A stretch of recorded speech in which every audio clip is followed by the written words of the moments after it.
Ito po yung tinatawag na tubli plants. Alam ba ninyo mga ka-agri na isang pinakamabagsik na organic pesticide po ang tubli? Grabe po ang tama nito sa ating mga peste sa asakahan. Isang tama lang po ng kahit anong peste, tepok, pag alam natin gamitin itong tubli plants. Kung hindi nyo pa maalam, sige po, antabayanan nyo, mag-uusap tayo.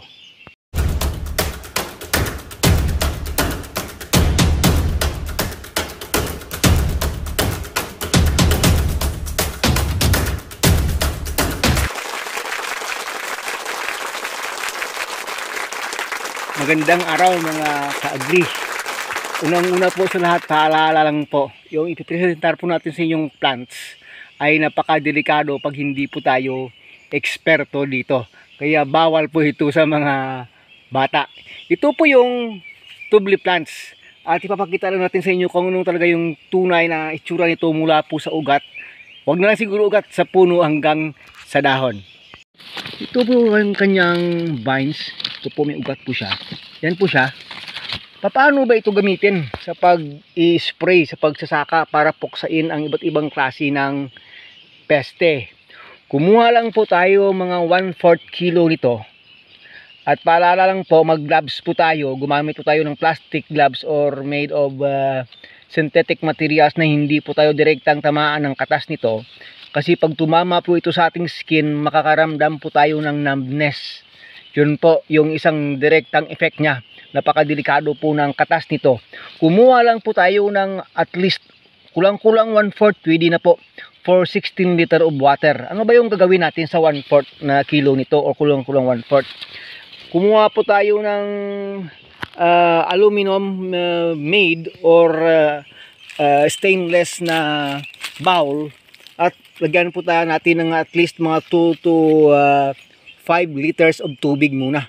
Doon po natin yung didikdikin ng martilyo, ng bato, or what other hard object na pwedeng madikdik po itong kanyang puno doon. At makikita niyo po magkukulay gatas po yan. Ganun po siya. At yung pinagkunan po natin doon, drain natin yung kanyang solid material nito at yun po, gawin na natin 16 liters of water, yun for one knapsack sprayer na po ang panggamitan yan. Yung effect po nito sa ating mga kontrang kulisap, insekto sa ating taniman po ay yung direct contact niyo po ay paralyze. Mapaparalyze po yung anumang klase ng insekto na nandun po hanggang po siya sa mamatay. Kasi po ang equivalent po nitong ating tubli plants po ay parang indosulfan, na kung nakarinig po kayo dati ng chemical na Thiodan, yung laman active ingredients nun ay indosulfan, parang ganyan po siya. Hindi natin 100% na alam na ganoon po, pero parang ganun. Kasi ito po, pag tinamaan, pati ahas, pag tinamaan ng spray mo, pati yung palaka, patay po. Parang ganun siya. Kasi yung Thiodan dati ganun, pati ahas, pati palaka, patay. Yan po ang effect nitong tubli plants. Pero paalala pa rin po, huwag basta-bastang hawak-hawakan ng ito ng bare hands na walang saplot yung ating kamay pag mayroong na ano dyan, na tawag doon, na palabas na katas dyan sa dahon man o sa vines nito. Napakadelikado po. Pwede rin tayong maparalyze pag hindi natin ito alam. Ito rin dati ginagamit sa pangingisda sa mga malalaking sapa o ilog. Grabe, magsisilutangan yung mga isda dahil sa katas po nito. Ganun po siya katindi.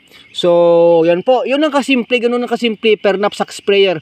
Pero please lang po, wag itong gawing simpleng bagay kasi po ito yung pinakamamagsik na alam natin na organic insecticide. More than neem tree oil or neem tree seeds at sa kung ano pa ibang mga organic based po na mga pamatay ng peste. Ito po ay yung alam natin na pinakamabagsik so far. Pag may alam pa kayo, basta organic base po, pwede nyo rin kayo mag-comment below. Pero yun po muna yung maitutulong natin sa inyo, maitutulong po sa inyo. Ito yung kulay ng kanyang dahon. Pag masyado pang bata, ito po yung kanyang dahon pag matanda-tanda na, at saka ito po yung kanyang vines. Yan po. So, sana ay may natutunan tayo ngayong araw sa ating munting lecture sa inyo mga kaibigan. Mga kaibigan, Pero kahit yung inyong lingkod po dito ay minsan lang gumagamit nito. Hindi ako basta-basta gumagamit nito kung hindi masyadong grabe ng tama ng insekto sa ating taniman. Kasi po napaka-hazardous na rin sa tao ito.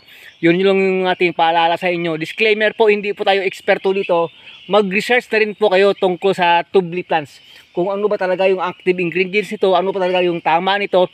Kasi so far as per experience na rin po, napakatindi ng tama niya, napakabagsik ng tama niya sa kahit anong peste sa ating taniman. Hanggang sa muli, this is your friend, Academic Mix TV po.